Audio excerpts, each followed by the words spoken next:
Pernahkah Anda melihat wujud menyeramkan dari sosok boneka Chucky?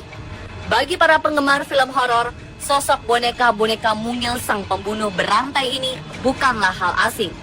Di dalam cerita, boneka Chucky berubah menjadi sosok yang menyeramkan ketika arwah seorang pembunuh, Charles Lee Ray, tiba-tiba masuk ke dalam boneka.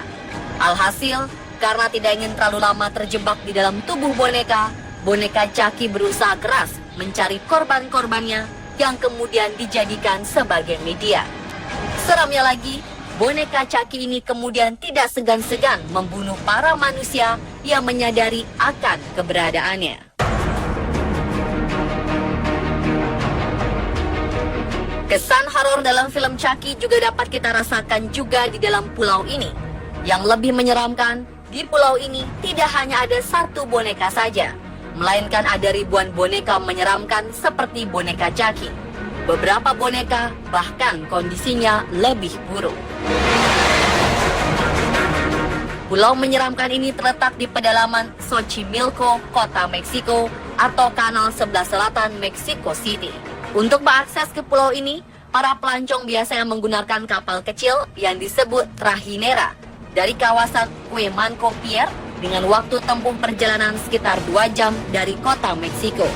Pulau sepi yang tidak berpenghuni ini dipenuhi oleh ribuan boneka dengan kondisi kepala yang terpenggal, bagian-bagian tubuh yang terlepas, dan wajah tanpa mata yang menatap kosong.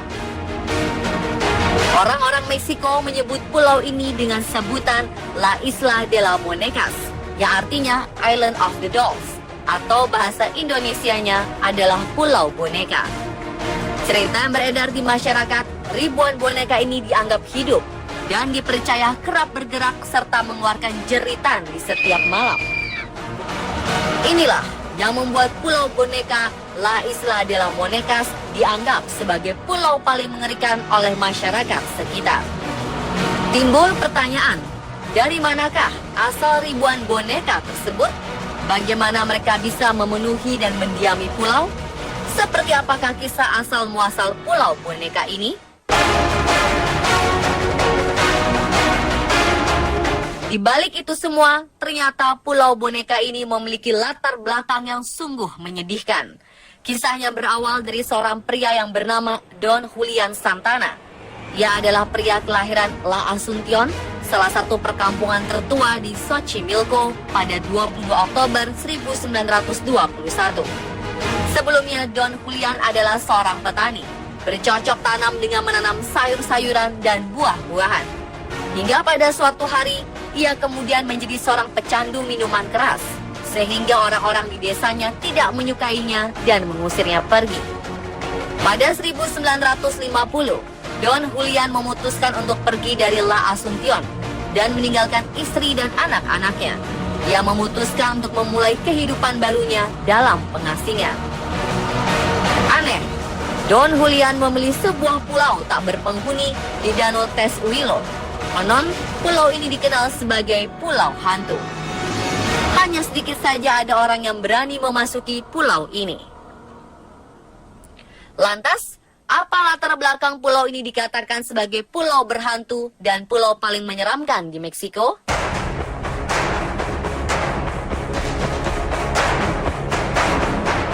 Menurut legenda setempat, dahulu kala hidup 3 gadis kecil. Mereka asyik bermain-main di pulau.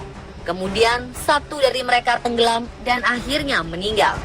Kabarnya, baru beberapa hari tinggal di pulau ini, Don Julian mengaku sering merasa dihantui oleh sosok gadis kecil yang tewas tenggelam di salah satu kanal dekat gubuknya.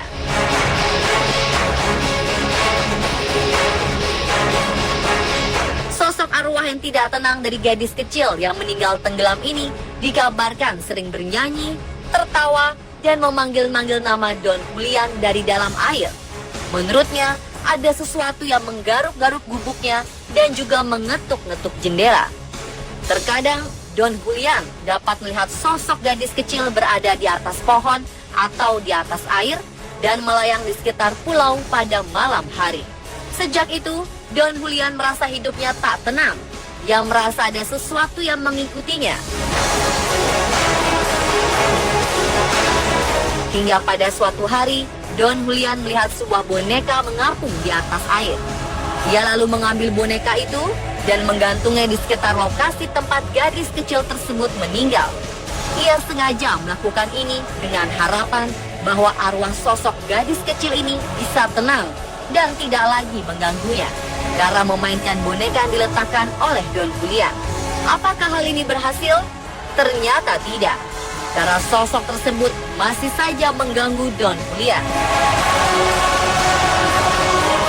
Tampak jelas baginya bahwa satu boneka saja tidaklah cukup. Don Julian menjadi semakin terobsesi untuk menenangkan arwah penasaran dari sang gadis kecil yang masih bisa merasakan kehadirannya. Karena merasa terus dihantui, ia akhirnya menjadi stres dan sedikit menggila. Ia terus-menerus mencari dan mengumpulkan boneka agar lebih banyak dan lebih banyak lagi. Tujuannya adalah agar ia tidak diganggu lagi.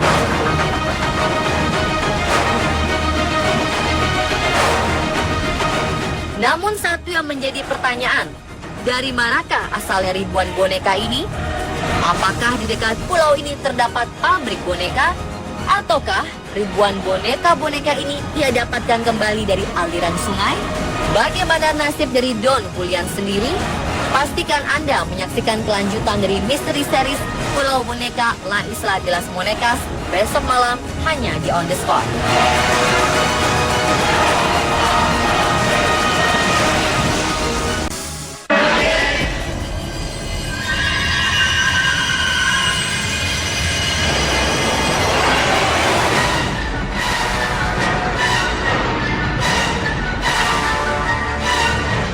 Sosok si gadis kecil masih saja mengganggu Don Julian.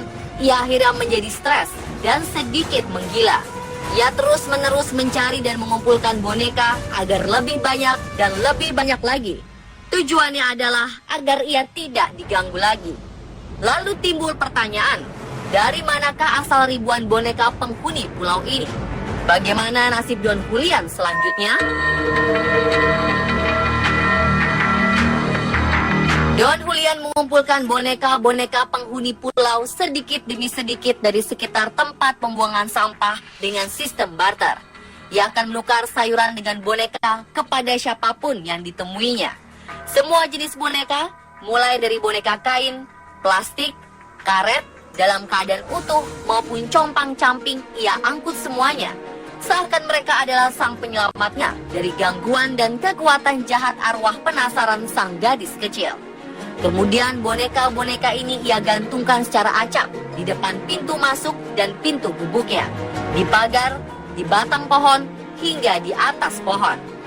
Meski sudah menggantung banyak boneka, Don Julian mengaku masih sering mendengar jeritan arwah gadis kecil yang ingin mengajaknya masuk ke dalam kanal. Ternyata Don Julian tidaklah sepenuhnya hidup sendirian. Ia terkadang dikunjungi oleh seorang keponakannya bernama Anastasio Santana. Anastasio Santana adalah satu-satunya orang yang memiliki kontak dengan Don Julian selama bertahun-tahun. Dialah yang sering membawakan makanan untuk Don Julian. Pada 17 April 2001, Anastasio membantu pamannya, Don Julian, memindahkan lumpur dari air sungai untuk persiapan penanaman labu. Pada jam 10 pagi, keduanya pergi memancing. Don Julian berhasil memancing ikan seberat 4 kg dan memamerkannya kepada Anastasio. Tak lama kemudian, Don Julian mengatakan kepada Anastasio bahwa ada putri duyung yang memanggilnya berkali-kali dan berusaha membawanya pergi jauh ke dalam kanal. Tetapi ia kemudian menghindari para putri duyung dengan bernyanyi. Karena Anastasio tidak memiliki firasat apa-apa, ia lalu pamit untuk melakukan beberapa pekerjaan. Ketika ia kembali pada pukul 11 lebih, Anastasio menemukan sang paman sudah dalam keadaan tidak bernyawa dan mengambang menghadap ke bawah kanal. Yang lebih anehnya lagi, Don Julian tewas di tempat yang sama pada saat jasad dari sang gadis kecil itu mengambang. Jasad Don Julian dimakamkan di Pulau Boneka ini.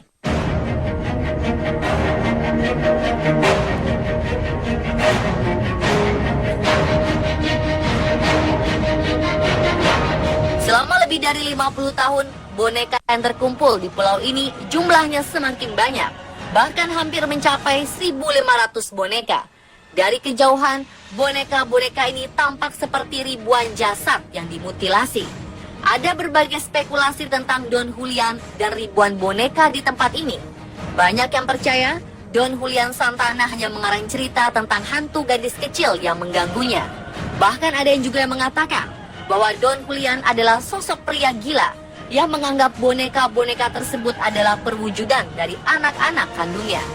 Mengenai kematiannya, masyarakat sekitar menganggap bahwa kematian Don Julian bukanlah karena ia dibawa oleh duyung-duyung ataupun sosok arwah si gadis kecil, melainkan Don Julian meninggal akibat serangan jantung. Namun sampai sekarang, tidak ada yang tahu pasti apakah benar ia memiliki penyakit jantung. Tidak ada yang mengetahui dengan pasti seperti apa legenda Pulau Boneka ini dan seperti apa kehidupan terdahulu sebelum Don Julian hidup di pulau ini. Sejak kematian Don Julian pada 2001, yang menjaga dan yang membukakan pintu pengunjung untuk masuk ke Pulau Boneka ini adalah Anastasio.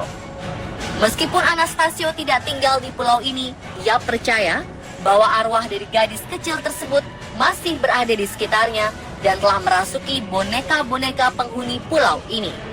Ia bahkan bersumpah telah menyaksikan sendiri kejadian-kejadian aneh. Dikatakan bahwa Anastasio melihat boneka-boneka tersebut tampak hidup setiap malamnya.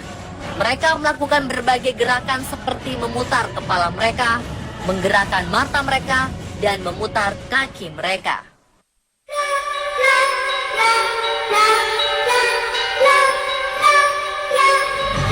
Meskipun Pulau Boneka tidak terdapat aliran listrik, air, dan bahkan sinyal telepon seluler, rupanya hal ini tidak menghalangi banyak wisatawan untuk mengunjungi Pulau Boneka, La Isla de las Monecas.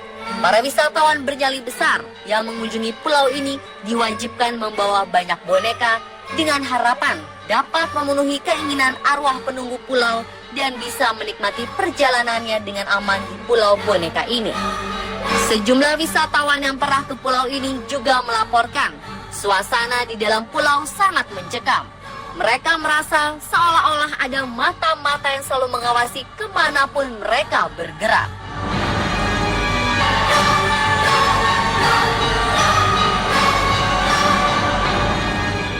Sejumlah turis mengaku mereka mendapat bisikan-bisikan aneh dari boneka-boneka penghuni pulau ketika menginjakan kaki di pulau tersebut.